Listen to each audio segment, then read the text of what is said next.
Olá, queridos irmãos, a paz do Senhor Jesus. Nós estamos gravando hoje a fim de ministrarmos a lição de número 4 da nossa escola bíblica dominical, sendo o segundo trimestre de 2020, lição dos adultos da CPAD. Nós estamos falando esse trimestre sobre a igreja eleita, redimida pelo sangue de Cristo e selada com o Espírito Santo da promessa. Portanto, vamos à nossa lição de número 4. Hoje vamos falar sobre a iluminação espiritual do crente. O texto áureo está na carta de Paulo aos Efésios, capítulo de número 1 e versículo 17. Diz assim a Bíblia Sagrada: para que o Deus de nosso Senhor Jesus Cristo, o Pai da glória, vos dê em seu conhecimento o espírito de sabedoria e de revelação. A verdade prática, a vocação do crente inclui a herança de preciosas riquezas conferidas aos eleitos pela grandeza do poder de Deus. Portanto, nós aí temos como herança preciosas riquezas que nos foi dada pela grandeza do poder de Deus. Nós vamos estudar que riquezas são essas.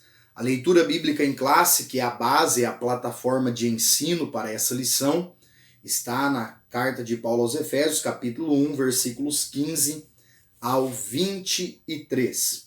Diz assim: pelo que, ouvindo eu também a fé que entre vós há no Senhor Jesus e o vosso amor para com todos os santos, não cesso de dar graças a Deus por vós, lembrando-me de vós nas minhas orações, para que o Deus de nosso Senhor Jesus Cristo, o Pai da glória, vos dê em seu conhecimento o espírito de sabedoria e revelação, tendo iluminados os olhos do vosso entendimento, para que saibais qual seja a esperança da sua vocação e quais as riquezas da glória da herança dos santos, e qual a sobreexcelente grandeza do seu poder sobre nós, os que cremos, segundo a operação da força do seu poder, que manifestou em Cristo, ressuscitando dos mortos e pondo à sua direita nos céus, acima de todo principado e poder, e potestade e domínio, e de todo nome que se nomeia, não só neste século, mas também no vindouro, e sujeitou todas as coisas a seus pés, e sobre todas as coisas o constituiu como cabeça da igreja, que é o seu corpo, a plenitude daquele que cumpre tudo em todos. Louvado seja o Senhor Jesus. Amados, nós temos um objetivo geral nesta explanação, nesta lição de número 4, a iluminação espiritual do crente, que é esclarecer, trazer um entendimento, uma clareza sobre a dimensão da nossa chamada, as riquezas da herança divina e a grandeza do poder de Deus.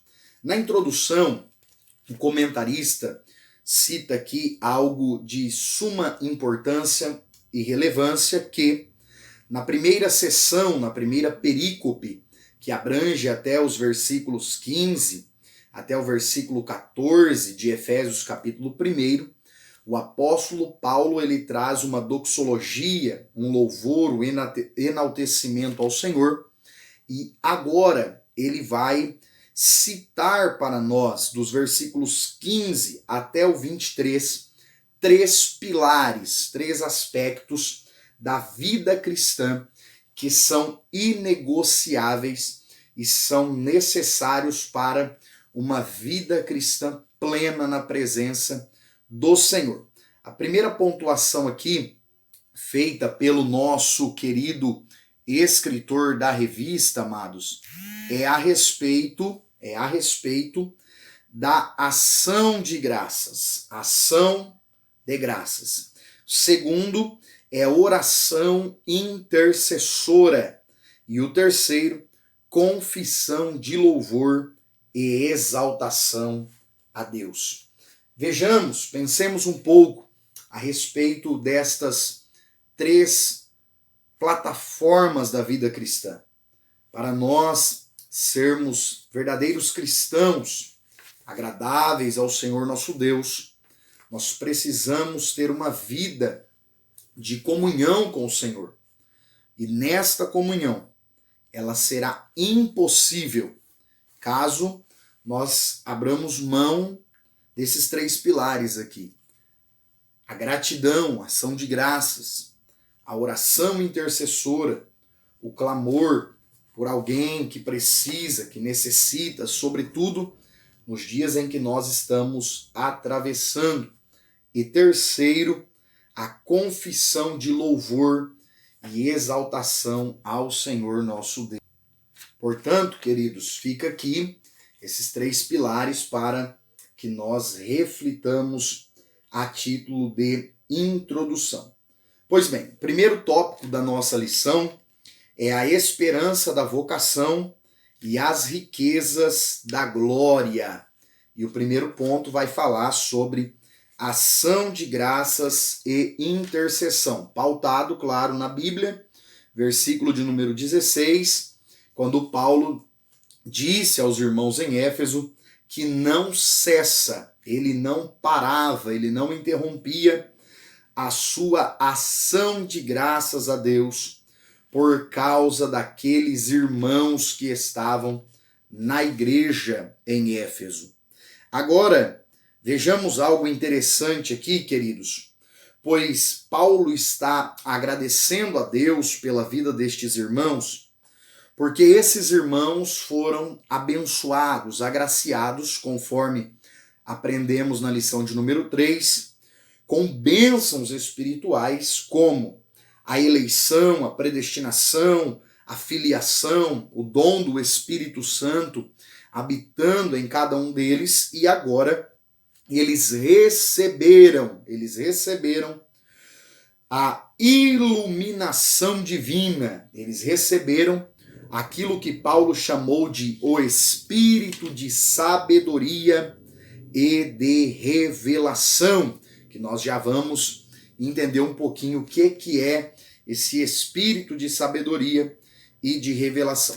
Pensemos um pouco na grandiosidade do Evangelho e da obra redentora e salvadora efetuada por Cristo Jesus por amor da humanidade.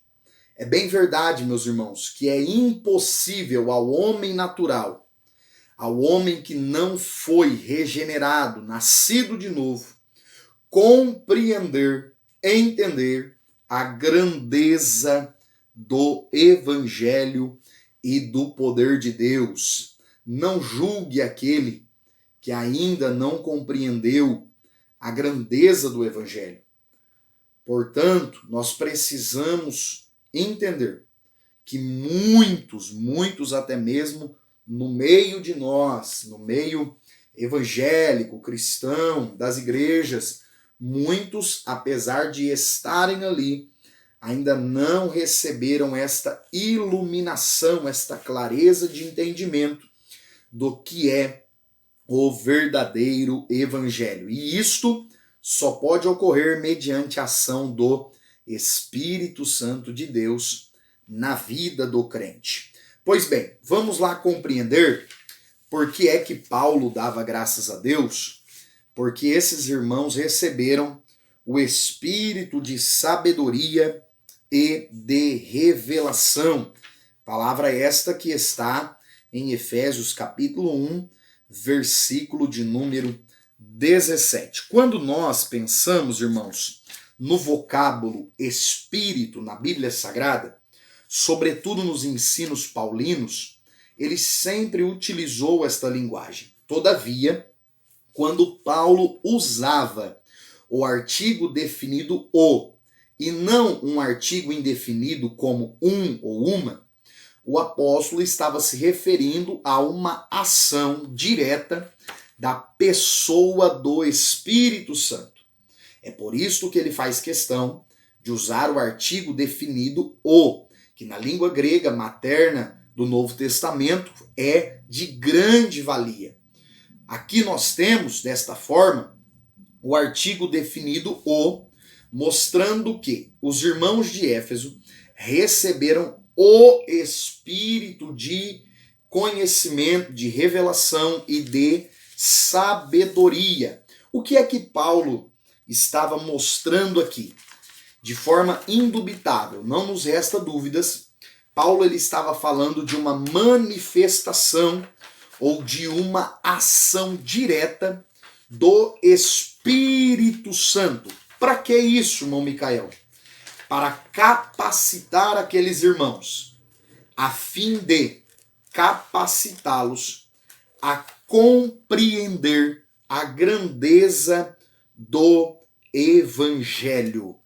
Isto é, o espírito de sabedoria e de revelação, conforme o apóstolo Paulo cita aqui em Efésios 1,17. Não confunda o dom espiritual que nós chamamos revelação ou palavra do conhecimento, palavra da ciência, de 1 Coríntios, capítulo de número 12, capítulo 13, capítulo 14, onde fala dos dons espirituais e também dos dons de serviço. Não confunda esses dons com isto aqui. Esse espírito de revelação e sabedoria não pode ser confundido com os dons espirituais, e também esta sabedoria aqui não pode ser confundida com a palavra conhecimento. Vale ressaltar aqui a título de curiosidade que o conhecimento ele é adquirido. O ser humano busca, vai atrás, garimpa, procura, cava e se esmera, se esforça para obtê-lo. A sabedoria não. Sabedoria, conforme o sábio Salomão diz, é dom de Deus para o ser humano. Portanto, meus irmãos, o que Paulo está ensinando aqui a esta igreja, dizendo que agradecia, dava graças a Deus, porque eles receberam o espírito de sabedoria e revelação, é que eles foram iluminados pelo Espírito Santo a fim de compreender a esperança da vocação, do chamado deles para a salvação, que é o segundo ponto do nosso tópico 1, a esperança da salvação. Paulo falou disso no versículo 18, mostrando o seguinte: tendo iluminados os olhos do vosso entendimento, para que saibais qual seja a esperança da sua vocação. Nós precisamos entender alguns pontos aqui. A palavra aqui para entendimento, queridos, iluminados os olhos do entendimento, talvez cause alguma estranheza para alguém. Por quê? Porque o entendimento tem a ver com o intelecto, com o saber, com o conhecer. Todavia, na linguagem bíblica, todas as vezes que falamos de entendimento, a tradução do grego cardia para também ser aplicado como coração, traz a ideia de compreensão, vontades, ações volitivas, desejos e, consequentemente, as atitudes do ser humano. Portanto, a palavra entendimento na Bíblia e também a palavra coração, ela traz uma completude, ela traz a ideia de algo como o ser humano por completo. É por isso que Paulo está agradecendo a Deus, porque os irmãos de Éfeso tiveram a iluminação, a clareza, o desvendar da sua vocação, do seu chamado para a salvação, que compreende toda a vida do ser humano. Amém? Ficou claro isso aqui? Então vamos lá. Paulo está dando graças a Deus, porque eles receberam o espírito de sabedoria e de revelação para compreender a esperança da sua vocação, tendo uma compreensão plena. E isto aqui não é só compreensão intelectual. Todavia, ela ultrapassa o intelecto e vai a uma compreensão espiritual e prática da vida do ser humano, uma compreensão experimental. Agora Paulo também vai dizer, meus irmãos, que eles receberam as riquezas da glória, da herança de Deus. Isto aqui é o terceiro ponto do tópico 1, a esperança da vocação e as riquezas da glória. E a lição traz para nós aqui o terceiro ponto, que é as riquezas da glória da sua herança. Por que é que nós temos tantos crentes, tantos irmãos em Cristo, que ainda não possuem a sua fé sólida naquilo que Deus preparou para eles? Você já parou para fazer essa pergunta? Vamos traçar uma linha de raciocínio aqui neste vídeo, nesta explicação. Por que é que tantas pessoas que confessaram Jesus como Senhor e Salvador não compreenderam ainda não compreenderam que nós temos herança reservada, guardada no céu para nós? A Bíblia diz que nós somos herdeiros de Deus e co-herdeiros com Cristo. Só isso aqui bastaria para nós valorizarmos ainda mais a nossa vocação para a salvação. Isso aqui nos basta, queridos, para nós estarmos firmes no Senhor Jesus, para nós renunciarmos o mundo, o pecado e o inimigo e servirmos a Deus em fidelidade. É por isso que no versículo 18 aqui, Paulo disse: as riquezas da glória da sua herança nos santos. Paulo está enfatizando aqui o que Deus deu ao seu povo, aos seus eleitos, aos seus escolhidos, o que Deus reservou. Preste atenção numa coisa aqui, preste atenção em uma coisa. A expressão sua herança traz a ideia de algo que já está estabelecido e entregue, algo que já está preparado. Agora, Paulo cita também as riquezas. E aqui, quando ele fala das riquezas, ele está falando de bênçãos que acompanham o plano da salvação do homem. Portanto, nós temos uma herança. 1 Pedro 1,4. Uma herança incorruptível, incontaminável e imarcessível. Que é isso? Uma herança que não se corrompe, uma herança que não se desfaz, não perde a cor, não perde a beleza. Isso é o que Deus tem preparado para nós. Louvado seja o Senhor Jesus. E agora, além desta herança que está preparada num sentido futuro para cada um de nós temos as riquezas dessa herança. E o que são essas riquezas, irmãos? São as bênçãos advindas que corroboram, que acompanham o plano da salvação, como o perdão dos pecados, a adoção de filhos, a habitação do Espírito Santo em nós, o direito de ser chamado filho de Deus, a garantia de que nós escapamos da ira do Senhor, o direito de estar na mesa, nas bodas do Cordeiro com Cristo Jesus, de reinarmos com Ele, de estarmos perpetuamente na sua presença. Pois bem, queridos, fechamos aqui esta primeira sessão, tópico de número 1, a esperança da vocação e as riquezas da glória.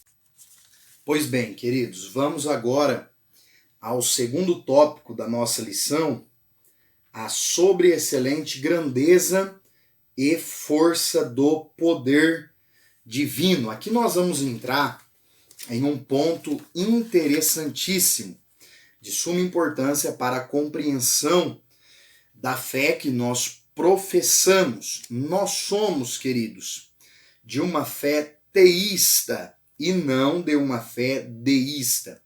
O que é isso? Talvez você já estudou ou já ouviu falar sobre isso, sobretudo aqueles que estão na faculdade, que passam pelas aulas de filosofia, sociologia, já ouviram falar destas vertentes ideológicas e religiosas. Quando nós falamos de teísmo, nós dizemos que cremos em Deus e que Deus governa tudo e todos.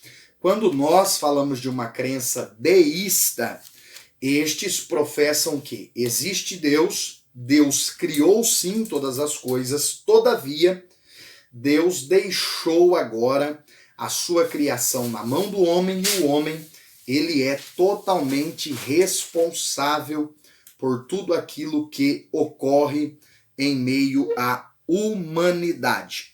Quando nós pensamos nisto, nós entramos em outros dois temas chamado transcendência e imanência. Nós, como teístas, cremos na transcendência de Deus, sim, porém, nós também cremos na imanência. Deus está presente e pode se comunicar, se relacionar com a humanidade. Entretanto, os deístas que não creem em intervenções de Deus, eles apregoam uma total transcendência divina e que é impossível se relacionar com o Criador. Agora, meus irmãos, após nós pensarmos sobre essa questão da transcendência e a imanência, o Deus que se relaciona conosco, que está presente, nós vemos que o apóstolo Paulo, ele vai falar sobre a sobreexcelente grandeza do poder de Deus. E aqui nós temos algo tremendo e importantíssimo. Paulo vai usar o que na língua portuguesa muitos eruditos diriam que é um pleonasmo, ou seja, uma redundância, uma repetição de palavras e termos correlatos, parecidos, para evidenciar algo de suma importância. É por isso, meus queridos, que nós vemos aqui no versículo de número 19, Paulo dizer o seguinte: e qual a sobreexcelente grandeza do seu poder sobre nós, o que cremos segundo a força, segundo a operação da força do seu poder. Então perceba, grandeza, seu poder, operação da força, poder de novo. Por diversas vezes no mesmo versículo ocorre este pleonasmo, esta repetição de palavras. Isto indica um reforço a esta ideia. Paulo está inserindo uma tonalidade ainda maior à ideia da grandeza e a força do poder de Deus que esses irmãos aqui compreenderam. É importante nós pensarmos, esta expressão sobre excelente é a tradução do termo grego hyperbalô, que traz uma ideia que significa supremacia ou algo extraordinário. E é também interessante pensarmos que o apóstolo Paulo foi o único escritor do Novo Testamento a fazer uso desta palavra grega, desta expressão, refletindo e ensinando o seu desejo, a sua ânsia, a sua busca, o fervor que havia na sua alma, que os crentes experimentassem a grandeza do poder de Deus. Agora, primeiro ele fala do sobreexcelente, que é então algo extraordinário. Depois ele cita a grandeza desse poder.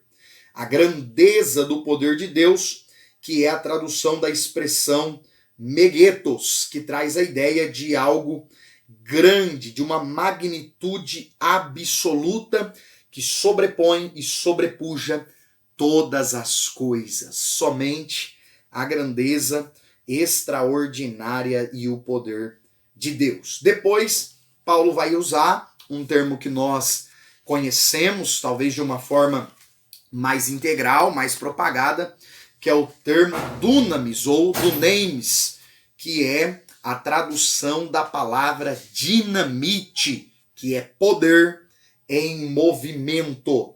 Não é um poder estático, é um poder em movimento.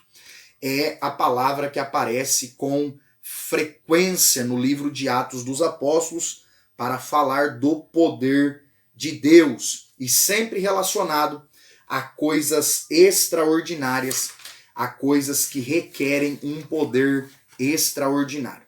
Então, para nós resumirmos aqui esse versículo 19 de Efésios 1, que Paulo fala da sobreexcelente grandeza do poder de Deus, da operação da força desse poder, nós podemos concluir o seguinte: apenas o maior de todos os poderes, apenas o maior de todos os poderes que existe, é capaz de realizar a transformação e a salvação do homem, a transformação e a salvação da humanidade. É por isto que nós cremos neste poder tão grande para operar e concretizar as bênçãos espirituais inclusas na esperança da vocação e nas riquezas da herança, que é o que Paulo trabalha nos versículos anteriores, e nós já esmiuçamos no tópico de número 1. Amém? O segundo ponto aqui do tópico 2, falando sobre esta sobreexcelente grandeza e força do poder divino, nós vamos então pensar sobre a força deste poder aqui, descrito no versículo 19. Aqui aparecem mais 3 vocábulos gregos muito importantes para a nossa compreensão. Paulo faz uso da palavra operação, a expressão operação, que é a tradução do grego energia, que é a nossa famosa palavra energia, e significa eficácia, um poder eficaz, um poder que está em atividade. Depois Paulo usa a eficácia da força do seu poder, a operação da força do seu poder. Então, operação aqui traz a ideia de um poder em atividade, e depois ele fala da força. A força, tradução da expressão grega kratos. Kratos, que traz a ideia de intensidade. Então vamos lá, vamos galgando aqui os pilares. Paulo está falando do poder em atividade, que é um poder intenso, não é um poder frívolo, efêmero, trivial, passageiro, debalde, à toa, não. É um poder eficaz e este poder é intenso. E finalmente aqui aparece a expressão ischus, para poder, diferente da que aparece antes, que é dunamis. Agora aparece ischus, que indica o poder do próprio Deus. Então olha aqui que coisa extraordinária que o apóstolo Paulo está nos ensinando.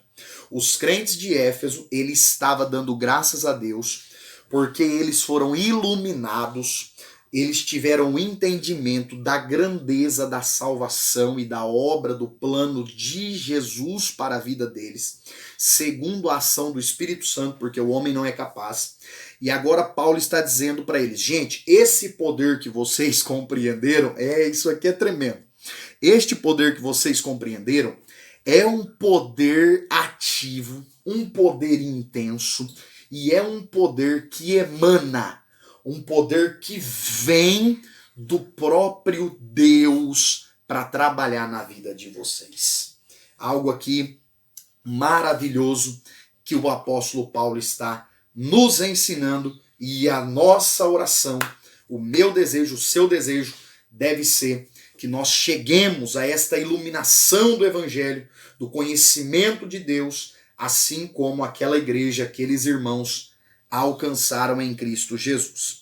Agora, para dar o exemplo do que esse grande poder, deste poder intenso, deste poder do próprio Deus, o que é que esse poder faz para provar a sua eficácia, o apóstolo Paulo vai citar aqui 3 exemplos irrefutáveis, indubitáveis, incontestáveis. 3 exemplos aqui que eles resumem todo esse poder de Deus, que é a ressurreição de Cristo, a sua ascensão e o assentar-se à direita de Deus, e a elevação acima de todos os poderes.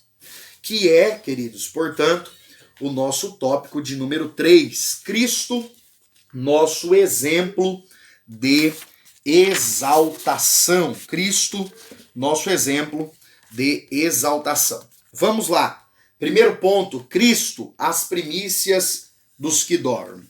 Aqui está uma doutrina bíblica fundamental, chamada ressurreição. A doutrina da ressurreição é, sem sombra de dúvidas, uma das mais importantes doutrinas neotestamentárias e também citada e profetizada nas páginas veterotestamentárias do Antigo Testamento.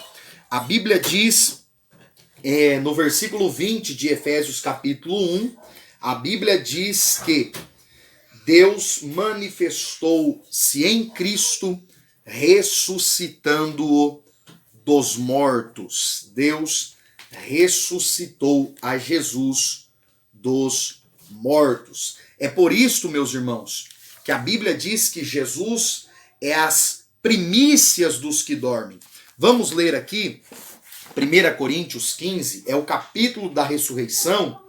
1 Coríntios capítulo 15, versículo 20, 21 e 22. Mas agora, Cristo ressuscitou dos mortos e foi feito as primícias dos que dormem. 21. Porque assim como a morte veio por um homem, também a ressurreição dos mortos veio por um homem. Porque assim como todos morrem em Adão, assim também todos serão vivificados em Cristo. Glória a Deus. Por que é, queridos, que Cristo é chamado as primícias dos que dormem? Nós temos no Antigo Testamento o relato de 3 pessoas que foram ressuscitadas. Temos o filho da viúva de Sarepta, 1 Reis, capítulo 17. Também temos o filho da viúva de Naim, ou melhor, o filho da viúva de 2 Reis, capítulo 6. Depois nós temos o homem que foi enterrado no túmulo de Eliseu. E agora sim, no Novo Testamento, o filho da viúva de Naim. Também temos a filha de Jairo e o amigo de Jesus por nome de Lázaro. Portanto, são 6 ressuscitações antes da ressurreição de Cristo. Então, vamos lá entender por que é que Cristo, ele foi as primícias da ressurreição. Nós precisamos compreender o seguinte: esses 6 relatos que nós temos, 3 no Antigo Testamento e 3 no Novo Testamento, antes da ressurreição de Jesus, porque depois houveram outras ressurreições, esses relatos aqui são de pessoas que morreram, foram ressuscitadas através do poder de Deus e tornaram a morrer. E agora estão aguardando, no seio de Abraão, no paraíso, a volta de Cristo Jesus para serem glorificados e entrar no céu conosco que estivermos vivos e formos arrebatados. Agora, Jesus não. Jesus morreu, no 3º dia ressuscitou e nunca mais morreu e nem morrerá outra vez. É por isto que a Bíblia chama Jesus de as primícias da ressurreição. Ele é o primeiro, ele é aquele que foi o iniciador da ressurreição, que não haverá morte outra vez. Em Atos dos Apóstolos, capítulo 2, versículo 24, na versão NVI está escrito: Deus o ressuscitou dos mortos, rompendo os laços da morte. Depois em Atos 2,32, aqui é a pregação de Pedro no dia de Pentecostes, Deus ressuscitou a este Jesus, do que todos nós somos testemunhas. Depois Atos capítulo 3, versículo 26, o apóstolo Pedro vai dizer que foi o poder de Deus que ressuscitou o seu filho Jesus. E aí nós temos Atos capítulo 17, 31, e Deus deu prova disso a todos, ressuscitando Jesus dentre os mortos. Nós temos provas históricas, religiosas, históricas, bíblicas, teológicas, que a ressurreição de Jesus é verídica. Nós temos historiadores não cristãos que atestam dos tempos bíblicos que houve um homem que morreu e ressuscitou. A Bíblia diz: o túmulo foi visto vazio pelas mulheres, presenciado vazio pelos soldados da guarda do sepulcro. Também Pedro e João entraram no sepulcro e viram o túmulo vazio. Jesus apareceu a Saulo de Tarso no caminho de Damasco, apareceu a Tiago, e também, segundo 1 Coríntios 15, 5, 6, 7 e 8, Jesus apareceu para mais de 500 pessoas. Qualquer tribunal é suficiente, 2 testemunhas, para comprovar um assassinato, para comprovar um crime. Agora, Jesus fez questão de aparecer para mais de 500 pessoas. Vale pontuar aqui algo para você pensar. Se a ressurreição de Jesus fosse uma farsa, primeiro, os apóstolos não teriam morrido por causa dessa pregação. Segundo, o testemunho das mulheres não era válido no tempo da Bíblia. Todos nós sabemos que foi Jesus quem deu uma relevância às mulheres. E você sabe quem foram as primeiras pessoas a ver Jesus ressuscitado? Mulheres. Foram as primeiras a apregoar a doutrina da ressurreição. Se isso fosse um mito, se isto fosse uma inverdade, não seria contado assim. Então, glória a Deus, pois a doutrina da ressurreição é verídica e Cristo está vivo. Glória, pois, a Ele. O apóstolo Paulo chega a dizer aos irmãos de Corinto que se Cristo não ressuscitou, a nossa pregação é vã e a nossa fé também. Ela é inútil, ela não tem valor, ela não tem valia. Amém, queridos? A ressurreição de Jesus é um evento histórico e comprovado, mencionado 104 vezes no Novo Testamento. E eu quero citar para nós fecharmos aqui o primeiro ponto do tópico 3, Colossenses 1,18. Olha o que a Bíblia diz. Carta de Paulo aos Colossenses, capítulo 1, versículo 18. Cristo é o princípio e o primogênito dentre os mortos. Ele foi aquele que morreu, ressuscitou e está vivo. Amém? E porque ele ressuscitou e está vivo, nós temos aqui a segunda comprovação, o segundo exemplo dessa grandeza do poder de Deus que Paulo está ensinando aos Efésios, que é o segundo ponto do nosso tópico 3, Cristo elevado à direita de Deus. O apóstolo cita no versículo 20, pondo à sua direita nos céus. Ora, Deus ressuscitou a Jesus e, diz a Bíblia, 40 dias depois, Jesus ascendeu ao céu e esteve assentado à direita de Deus. Esta doutrina aqui é conhecida como a doutrina da ascensão, da subida de Jesus aos céus. É uma doutrina pouco pregada, pouco ensinada, pouco difundida, infelizmente, e nós precisamos entender, queridos, que Jesus morreu, ressuscitou, ascendeu ao céu e permanece vivo e está à direita de Deus intercedendo por nós. Há um comentário aqui inserido no comentário bíblico Bican, que nos traz uma ideia bastante interessante a respeito da elevação de Cristo.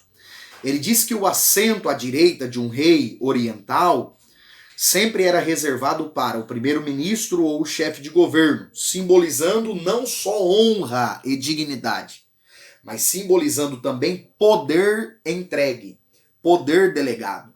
Portanto, lá no Oriente, lá do lado direito do mapa mundi, lá no Oriente, a cultura deles, meus irmãos, apregoa que assentar-se à direita de um rei não é somente honra, mas também é receber poder daquele que está assentado no trono, como se o rei ali estivesse dizendo para o que está à sua direita: olha, todo o poder que eu tenho também está entregue a você. Aleluia. Então é isso que Deus Pai fez a Deus Filho.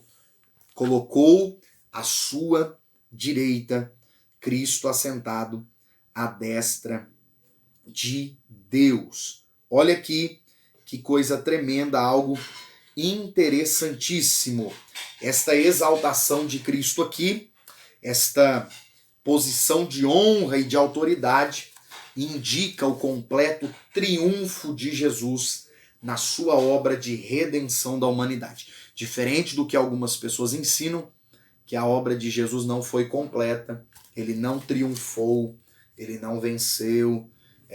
Infelizmente, há aí uma falsa doutrina pregada que ensina estas coisas. Agora, queridos, esse triunfo de Jesus sobre a morte, esse triunfo de Jesus para estar sempre com o Pai, ele também foi assegurado aos salvos. Ele foi assegurado à sua igreja. Leiamos 1 Coríntios 15, 56 e 57. Olha o que Paulo disse aos irmãos de Corinto. 1 Coríntios 15, 56 e 57. Ora, o aguilhão da morte é o pecado, e a força do pecado é a lei. Mas graças a Deus, que nos dá a vitória por nosso Senhor Jesus Cristo.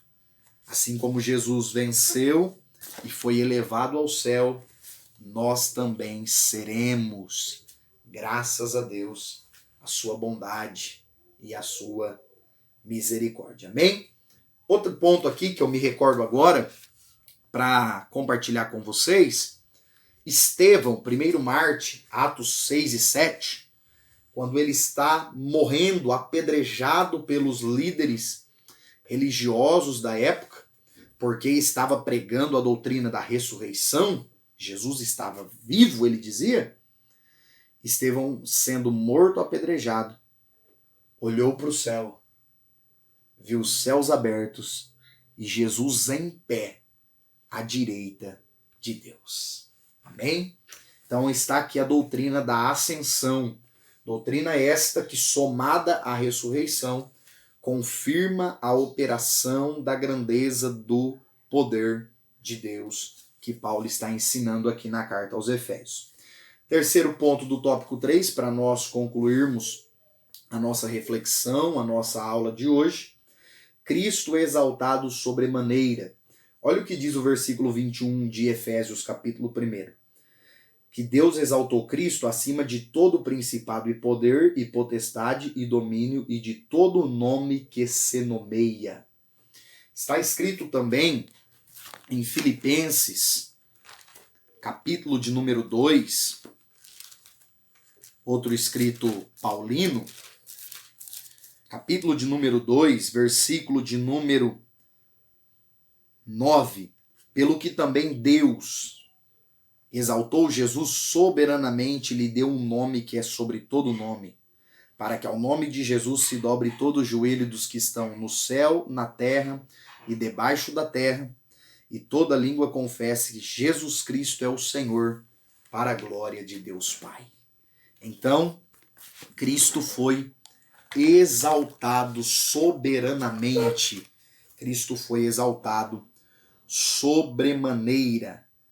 Essa exaltação de Cristo, esse triunfo do nosso Senhor e Salvador, traz para nós pelo menos um duplo benefício. Primeiro, Deus estabeleceu Jesus como cabeça da sua igreja. Nós somos os membros, ele é a cabeça.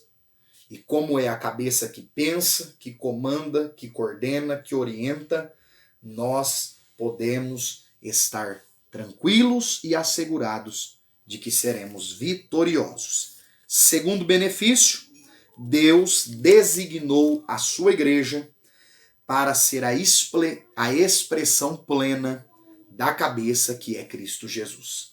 É por isto que, lá em Antioquia, pela primeira vez, os discípulos foram chamados de cristãos. Referência. Alguém que representa Cristo Jesus, o nosso Salvador. Lá no Antigo Testamento, Israel havia sido escolhido, o povo eleito de Deus, o povo que representaria o Deus Todo-Poderoso, Deus único e verdadeiro. Agora, no Novo Testamento, nós, a igreja, recebemos a iluminação espiritual, compreendemos a grandeza do poder de Deus e, portanto, nós temos esta responsabilidade, temos a garantia de que seremos vitoriosos porque Cristo é, mas também temos a responsabilidade de sermos referência e a imagem de Deus, a revelação de Deus, andando nesta terra, manifestando a sua graça, o seu poder e a sua glória. Amém? Eu quero concluir convosco, lendo aqui primeira carta de Pedro, logo você que está acompanhando aí com a sua Bíblia, primeira carta de Pedro, capítulo de número 2, versículo 9 e 10. Ora, queridos, este texto aqui é tremendo. Mas vós sois a geração eleita, o sacerdócio real, a nação santa, o povo adquirido, para que anuncieis as virtudes daquele que vos chamou das trevas para a sua maravilhosa luz. Vós, que em outro tempo não erais povo, mas agora sois povo de Deus, que não tinha alcançado a misericórdia, mas agora alcançou a misericórdia. Nós, sacerdócio real, nação santa, o povo eleito de Deus, nós temos essa responsabilidade. Fomos iluminados no nosso entendimento para compreendermos a graça e o poder do Evangelho. E agora temos a responsabilidade de manifestar o Cristo ressurreto e exaltado sobre tudo e sobre todos. Que Deus te abençoe, Deus abençoe a sua casa, a sua família, em nome de Jesus.